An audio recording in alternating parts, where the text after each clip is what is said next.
మిత్రులు అడుగుతున్నారు ఛానల్లో, మాకు ఇద్దరు ముగ్గురు పిల్లలు పుట్టారు, ఈ మధ్యకాలంలో మా ఆవిడకు శృంగారంలో ఇంట్రెస్ట్ తగ్గిపోయింది. సహజం. భగవంతుడు ఒక తల్లికి పిల్లల్ని చూడాల్సిన బాధ్యత ఎక్కువ పెడతాడు తండ్రి కన్నా కూడా. కనుక చిన్నపిల్లలు కదిలినా వీళ్ళకు మెలకువ వస్తుంది, చిన్నపిల్లలు తుమ్మినా దగ్గినా వీళ్ళకి వెంటనే మెలకువ వస్తుంటుంది. పెళ్ళికి ముందు అమ్మాయి కాన్సన్ట్రేషన్ మొత్తం హస్బెండ్ మీదే ఉంటుంది. పెళ్ళైన తర్వాత పిల్లలు పుడుతూ ఉన్నప్పుడు పిల్లల మీదకి వెళ్తుంది. కనుక పిల్లల మీద మనసు పెట్టినప్పుడు వాళ్ళు హస్బెండ్ మీద అంత పూర్తిగా చేయలేరు. వాళ్ళకి కావాల్సినటువంటి టైం ఇవ్వడం కానీ, కావాల్సిన సౌకర్యాలు కల్పించడం కానీ బెడ్రూమ్లో, ఇవన్నీ వీళ్ళు చేయలేరు.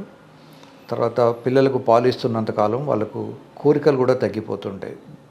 ప్రొలాక్టిన్ అనే ఒక హార్మోన్ ఉంటుంది. ఆ హార్మోన్ యూజువల్గా కోరికలను తగ్గించేస్తుంటుంది. ప్రొజెస్టెరాన్ అనే ఇంకో హార్మోన్ ఉంటుంది, దానివల్ల కూడా కోరికలు తగ్గుతాయి. ఎస్ట్రోజన్ అనే హార్మోన్ ఎక్కువ ఉన్నప్పుడు అమ్మాయిలకు కోరికలు ఎక్కువ ఉంటాయి. సో ఈ హార్మోనల్ చేంజెస్ వల్ల, తర్వాత సోషల్గా వాళ్ళకు ఉన్నటువంటి భగవంతుడు ఇచ్చినటువంటి తల్లి బాధ్యతగా పిల్లల మీద ఉన్నంత ఇంట్రెస్ట్ హస్బెండ్ మీద కానీ అట్లా ఉండకపోవచ్చు. చాలామంది నా దగ్గరికి వస్తారు, సార్ మాది లవ్ మ్యారేజే, పెళ్ళికి ముందు మేము చాలా సార్లు కూడా శృంగారంలో పాల్గొన్నాం, పెళ్ళైన తర్వాత కూడా పాల్గొన్నాం, ఈ మధ్యకాలంలో మాకు అసలు దాంట్లో ఇంట్రెస్ట్ పోయింది మా ఇద్దరికి కూడాను. అంటే there is no spice in the family life అని వస్తారు. సో ఫ్యామిలీ లైఫ్లో స్పైస్ లేకపోతే స్పైస్ క్రియేట్ చేసుకోవాలి. మొనోటనీ పనికిరాదు. సో ఒకటే ఇల్లు, ఒకటే రూము, ఒకటే డిజైన్ ఉన్నటువంటి నైటీ ఇవన్నీ వేసుకున్నప్పుడు న్యాచురల్గానే కొంత మొనోటనీ వస్తుంది. దీన్ని తగ్గించుకోవడానికి కోసమని మధ్య మధ్య మీరు డ్రెస్సులు మార్చుకోండి, తర్వాత ప్లేస్ మార్చుకోండి. పిల్గ్రిమేజ్ అని చెప్పేసి ఏదో గుడి ఉన్నటువంటి ఊళ్ళో వెళ్ళి ఓ హోటల్లో ఉండండి, అప్పుడో ఇప్పుడు బయటకు వెళ్ళండి.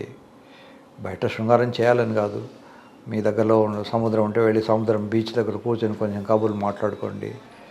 లేదా మీకు నది ఉంటే నది దగ్గర వెళ్ళి కూర్చోండి, నదులు లేవు చెరువు ఉంటే చెరువు కట్టుకు వెళ్ళి కూర్చోండి. సో సమ్ అసోసియేషన్, లేదా మీకు ఆటలు ఇంట్రెస్ట్ ఉంటే ఫుట్బాల్ ఆడుకోండి, వాలీబాల్ ఆడుకోండి,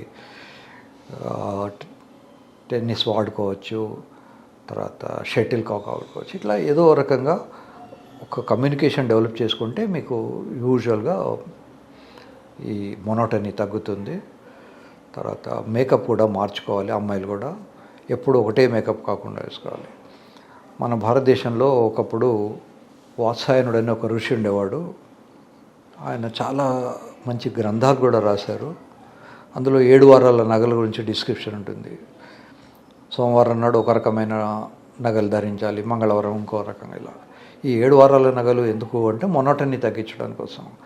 అమ్మాయి చేసుకునే మేకప్ వల్ల కూడా కొంత అట్రాక్షన్ పెరుగుతూ ఉంటుంది.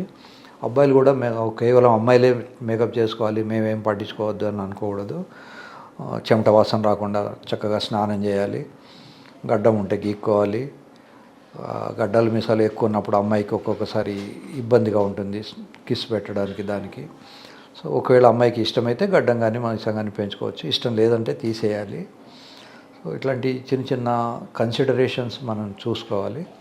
అప్పుడు శృంగారం జరిగే అవకాశాలు మంచిగా ఉంటాయి.